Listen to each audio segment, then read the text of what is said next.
하나님의 말씀 받습니다. 하나님의 말씀 창세기 2장 18절로 이하 25절까지의 말씀입니다. 창세기 2장 18절로 이하 25절까지의 말씀을 한 절 한 절 교독하시고 마지막 절 함께합니다. 여호와 하나님이 이르시되 사람이 혼자 사는 것이 좋지 아니하니 내가 그를 위하여 돕는 배필을 지으리라 하시니라.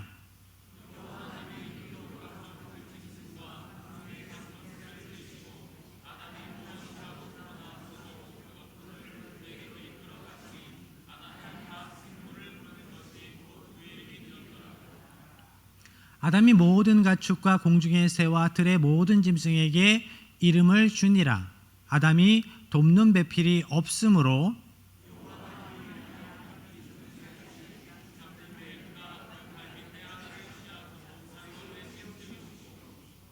여호와 하나님이 아담에게서 취하신 그 갈빗대로 여자를 만드시고 그를 아담에게로 이끌어 오시니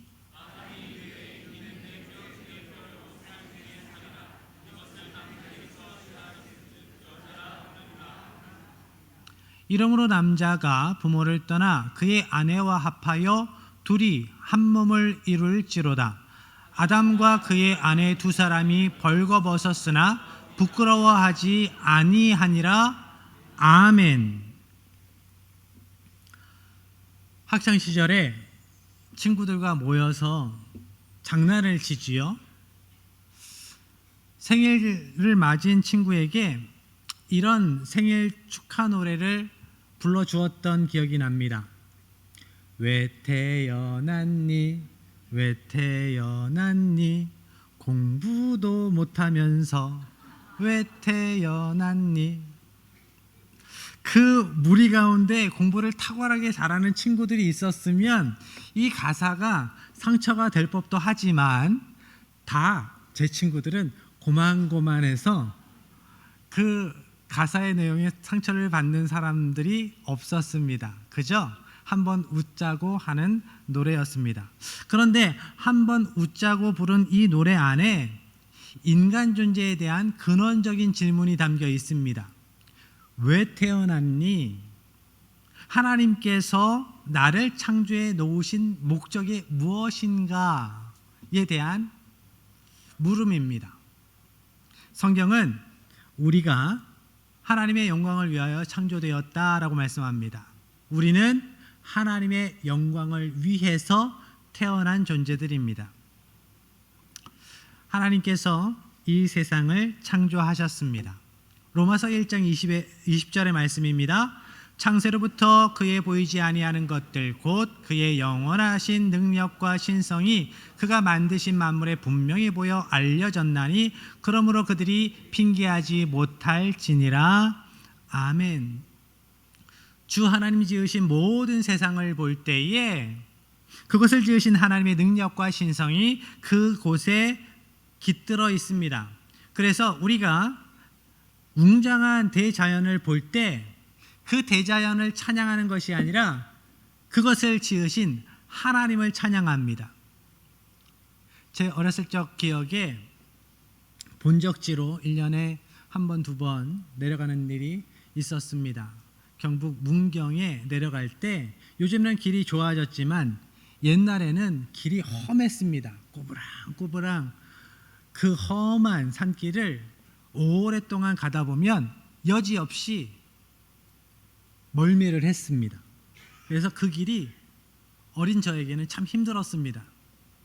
그런데 멀미를 하면서 힘들어하는 아들에게 어머니가 이런 말씀을 하십니다. 아들아, 저 산을 봐봐. 너무 아름답지 않니? 저 모든 자연을 하나님께서 만드셔서 우리에게 주신 거야. 우리에게 값없이 주셨어. 우리가 그것을 보면서 누릴 수 있는 거야 라고 말씀하십니다. 어머니의 말씀이 한마디도 귀에 안 들어왔어요. 그때는 아휴, 산이 높으면 뭐해? 멋지면 뭐해? 내가 힘든데? 그런데 왜 그 자연을 찬양하지 않고 그 자연을 만드신 하나님을 찬양하는가? 하나님께서 그 자연을 만드셨기 때문이죠. 창조주 하나님이시기 때문입니다. 하나님의 능력과 신성이 가득한 이 세상을 하나님의 창조주 열서로 지켜내는 것, 아름답게 지켜내는 것, 그래서 창조주 하나님이 어떠한 분이신지를 드러내는 것, 그것이 하나님의 영광을 위해 지음받은 청지기로서의 우리의 역할입니다. 하나님께서는 당신의 형상으로 인간을 만드시고 이 세상을 잘 관리하도록 청지기로 세우셨습니다. 19절 말씀 이하에 보면 하나님께서 각종 동물들을 지으시고 아담에게로 인도해 오셨습니다. 아담이 그 동물들을 보면서 어떻게 해야 하나 지켜보셨습니다. 아담이 그 동물들이 올 때 하나하나 다른 단어로 그 동물들을 불렀습니다. 아담이 부르는 그대로 그 동물들의 이름이 되었습니다. 이건 하나님이 하나님의 형상대로 지음받은 아담을 통하여서 이 세상에 질서를 부여하시는 거예요. 아담이 하나님의 형상대로 지음받은 존재이기 때문에 하나님께서 주신 통찰력으로 하나님께서 주신 지혜로 청지기의 사명을 감당하는 모습인 겁니다. 하나님께서 아담에게 지혜를 주셔서 코끼리를 볼 때 얘는 이렇게 하나님께서 지으셨구나, 이 이름이 적합하겠다. 종달새를 보면 하나님께서 얘는 이렇게 예쁘게 노래 잘하는 애로 지으셨네, 그러면 이 이름이 적합하겠구나. 이렇게 하나님께서 지으신 그 모든 만물을 하나님께서 지혜를 주셔서 분명하게 선명하게 잘 보고 이해하게 하시고 이름을 짓게 하셨다라는 겁니다. 그런데 아담에게 이렇게 하나님께서 주신 통찰력이, 하나님께서 주신 지혜가 있었지만 하나님께서 보시기에 부족한 부분도 있었습니다. 좋지 않은 부분이 있었습니다. 그래서 이렇게 말씀을 하십니다. 본문 18절의 말씀입니다. 여호와 하나님이 이르시되 사람이 혼자 사는 것이 좋지 아니하니 내가 그를 위하여 돕는 배필을 지으리라 하시니라. 아멘. 하나님께서 아담을 보실 때 혼자 사는 것이 좋아 보이지 않으셨습니다. 그래서 내가 돕는 배필을 만들어 줘야 되겠다라고 생각을 하셨습니다. 그런데 여기에서 많은 분들이 오해하는 부분이 있습니다. 돕는 배필이라고 하니까 아담을 주인공으로 하와를 조연이나 엑스트라 정도로 생각을 합니다.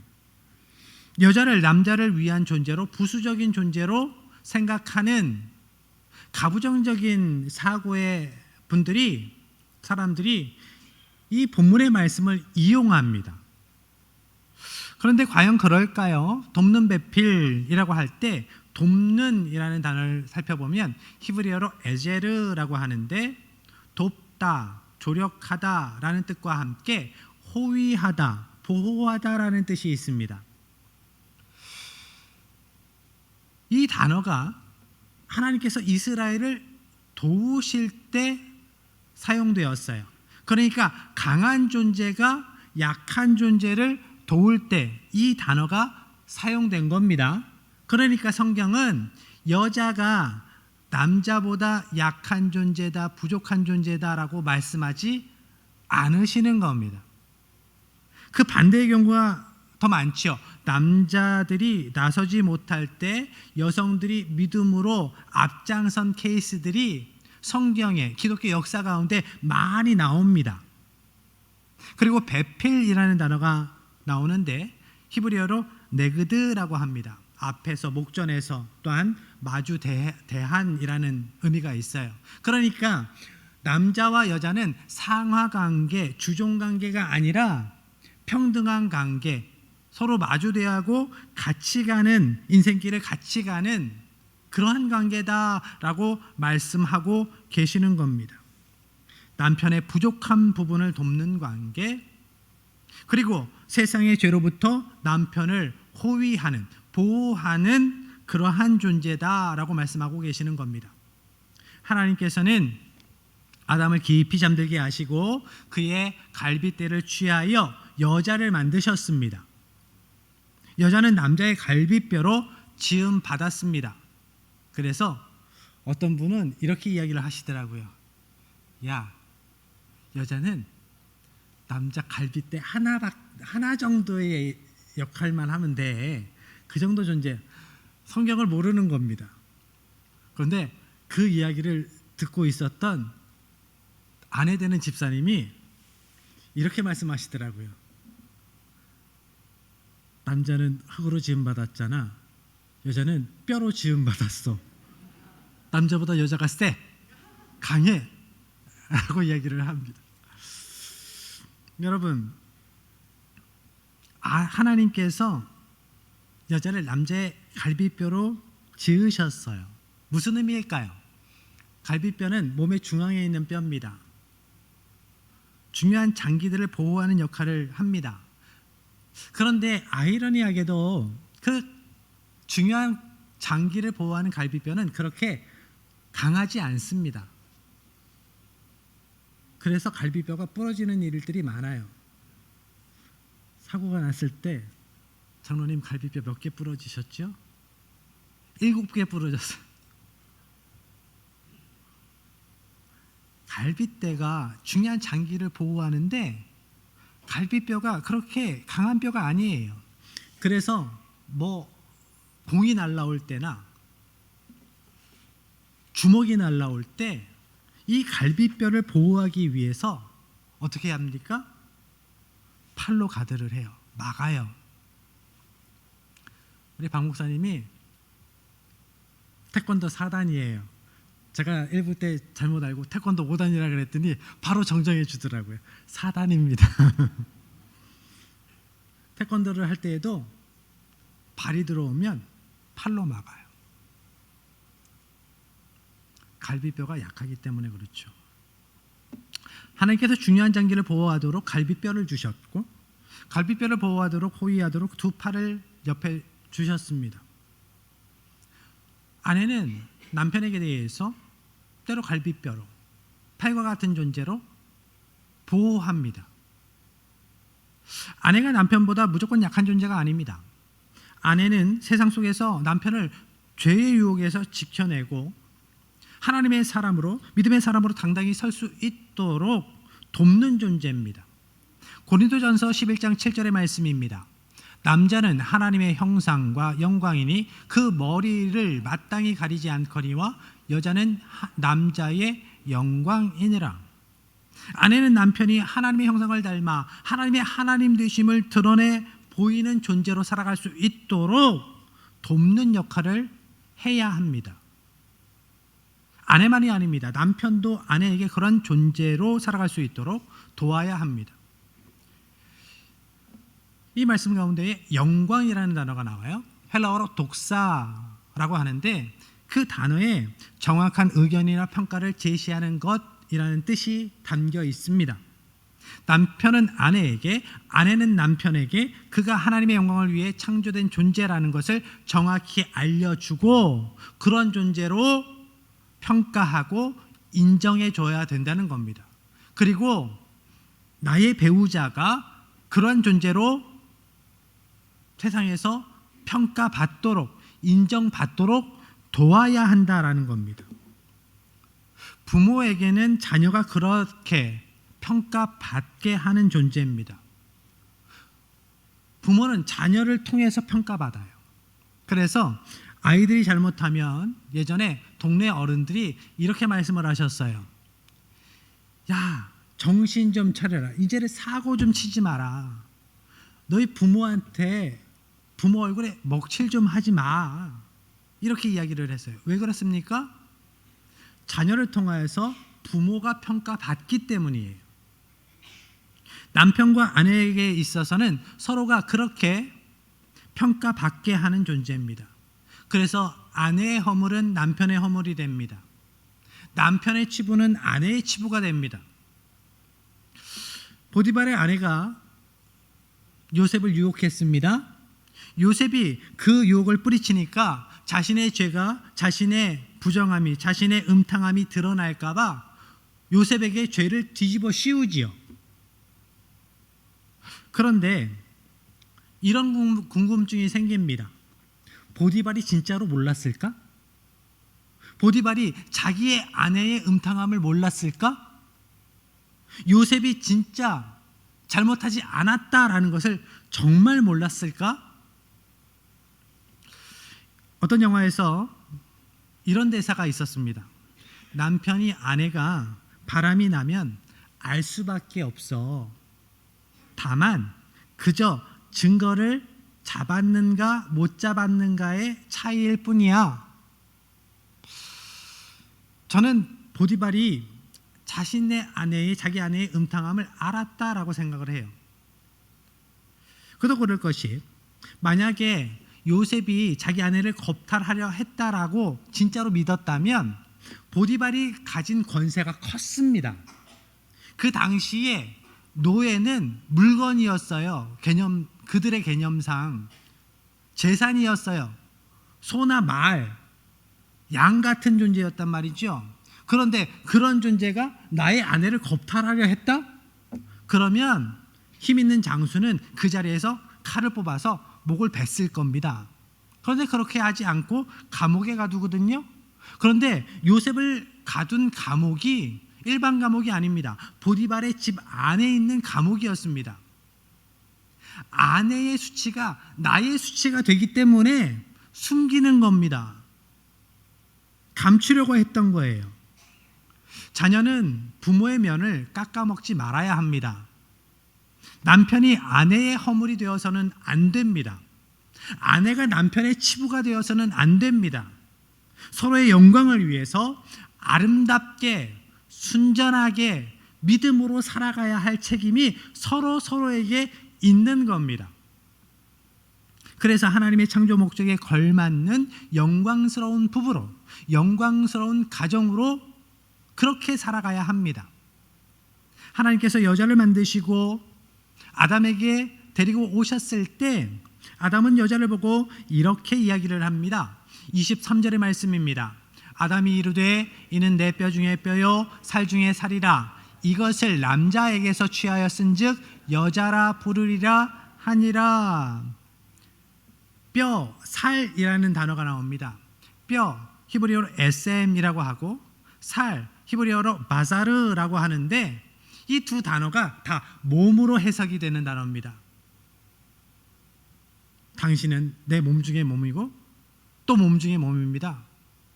왜 그럴까요? 몸 전체를 이야기를 하는 거예요. 전체. 그리고 같은 단어를 사용해서 그 기쁨을, 아담의 기쁨을 표현하고 있는 겁니다. 그러니까 아담은 하와를 딱 첫눈에 보고 반했다 아니다? 반했다라는 거예요. 하나님께서 주신, 허락하신 이 배필이 너무 마음에 쏙 들었던 거죠. 아담은 하나님의 뜻대로 여자를 자신과 같은 존재로, 아내로, 귀한 존재로 맞아서 하나 되었습니다. 그래서 남자와 여자의 창조에 대한 말씀은 이렇게 정리가 됩니다. 24절의 말씀입니다. 이러므로 남자가 부모를 떠나 그의 아내와 합하여 둘이 한 몸을 이룰지로다. 아담이 하와를 자신과 같은 존재로, 존귀한 존재로 아내로 맞이하여서 하나가 된 것처럼 아담 이후의 사람들도 이렇게 남자와 여자가 만나서 둘이 한 몸을 이루게 되는 것이 하나님의 섭리라고 말씀합니다. 그러니까 여러분, 특히 아들을 가지신 여러분, 떠나보낼 준비를 하십시오. 남자가 누구를 떠나서? 부모를 떠나서 그의 아내와 합하여 둘이 하나가 되는 것이 하나님의 섭리예요. 그러니까 결혼하고 나면 자기들끼리 알아서 좀 잘 살아야 해요. 자립해야죠. 독립해야죠. 경제적인 자립과 정신적인 독립이 되는 한 가정, 온전한 가정이 이루어져야 하는 겁니다. 하나님께서 그것을 원하세요.